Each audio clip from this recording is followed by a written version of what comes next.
Si quelqu'un te doit de l'argent, la pire des choses à faire, c'est de porter plainte. Je pense que vous savez ça. Si quelqu'un vous doit de l'argent, la pire des choses à faire, c'est de porter plainte. Si vous portez plainte, c'est terminé. Surtout si lui, il a le mindset que moi j'ai. C'est que c'est fini. C'est que vous avez perdu l'argent. Et moi, j'ai des amis qui sont spécialisés dans ça. Ça veut dire, qu'est-ce qu'ils font? Ils viennent peut-être te voir, ou ils vous voient, ils vous disent vraiment, il y a un projet là qui est très intéressant. Vous pouvez investir de l'argent. Vous investissez par exemple 50 millions. Il prend les 50 millions, il paye construire sa maison. Avec même 20, il garde les 30. Après, il vous dit que le projet là, ça n'a pas marché. Vous savez, le pays tue les jeunes et tout ça. Vous venez maintenant, vous dites, on ne peut pas continuer comme ça. Vous portez plainte. Peut-être à la PJ, vous portez plainte. Quand vous portez plainte, les enquêteurs viennent, vous mettez la pression parce que vous voulez qu'on l'arrête. Il doit rembourser. À la PJ, il entre. Il rencontre les enquêteurs. Il dit vraiment, les gars, c'est vrai, j'ai pris l'argent. Mais j'ai encore une partie. Je n'ai pas tout mangé.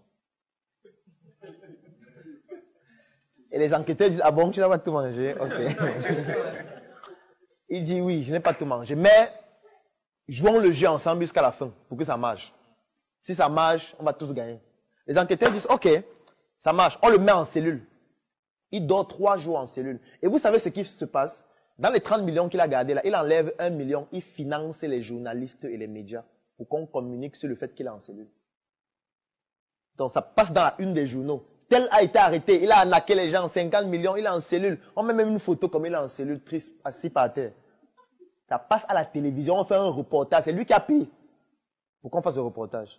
Vous, quand vous voyez ça, vous êtes content. Enfin, on l'a arrêté. C'est pas possible, le pays va changer. Vous êtes content, n'est-ce pas? Qu'enfin, il vit la douleur que vous avez vécue quand il vous a escroqué. Quelque temps après, vous entendez qu'il est au parquet. Et on communique toujours dessus, il paye les journalistes. On vient au tribunal, on montre comment on est en train de l'embastiller. Et on le défait en prison. Ça veut dire qu'on le met dans le car, on met les menottes, on filme comment il entre en prison. Un journaliste vient faire un reportage pour dire son premier jour en prison. On montre comment il est en prison, là, il tape les divers avec les gars, il est en prison. Sauf que quand il entre en prison, il voit le régisseur, il paye, on le met dans une cellule climatisée. Avec Canal Sat. Et il a des personnes qui lui préparent son repas 3 fois par jour, le petit déjeuner, le déjeuner et le dîner. Il mange bien, il est bien entretenu. Il y a des personnes qui le massent. Il fait 2 ans en prison. Après les 2 ans, il sort, il va en Afrique du Sud. Il paye à tous ceux qui ont intervenu là, 3 millions chacun. Et l'affaire est terminée, c'est fini. Vous n'aurez plus jamais votre argent. Et il recommence.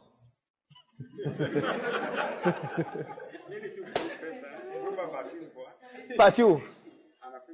Non, il faut que vous sachiez qu'il est en prison. Parce que ça va permettre de diminuer votre rage. Ça va permettre de vous consoler. Qu'il nous a escroqué et il est en prison. Il a payé pour ce qu'il a fait. C'est pour ça qu'il accepte d'aller en prison, puisqu'il a l'habitude d'aller en prison. Oui.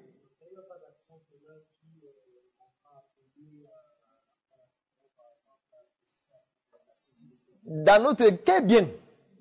Puisque la plupart des fois, cette maison n'est même pas à son nom. Et puis il n'est pas fou.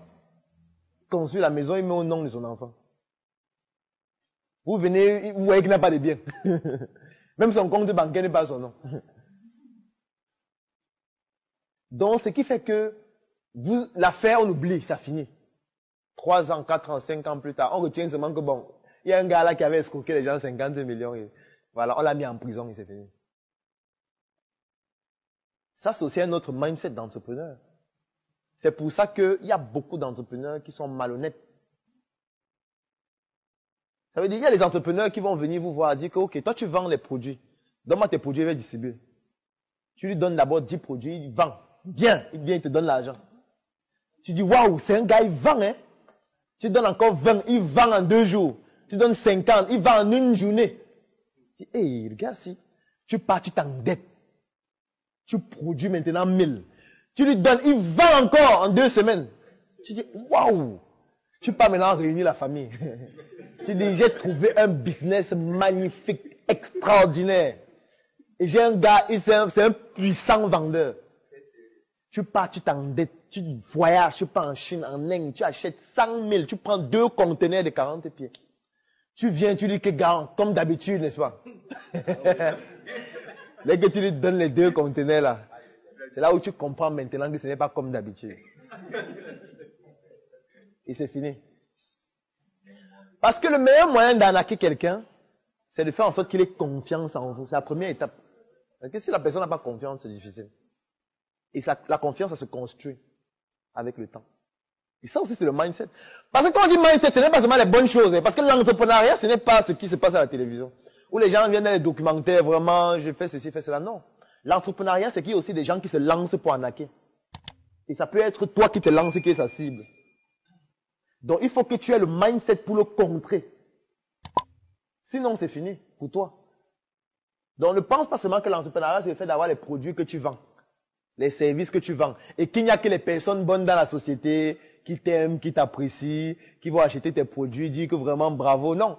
Il y a aussi des personnes qui vont dire que mais le gars, c'est pourquoi c'est lui qui gagne. Moi, je veux aussi gagner dans ce que lui fait. Et ils vont venir pour gagner sur toi.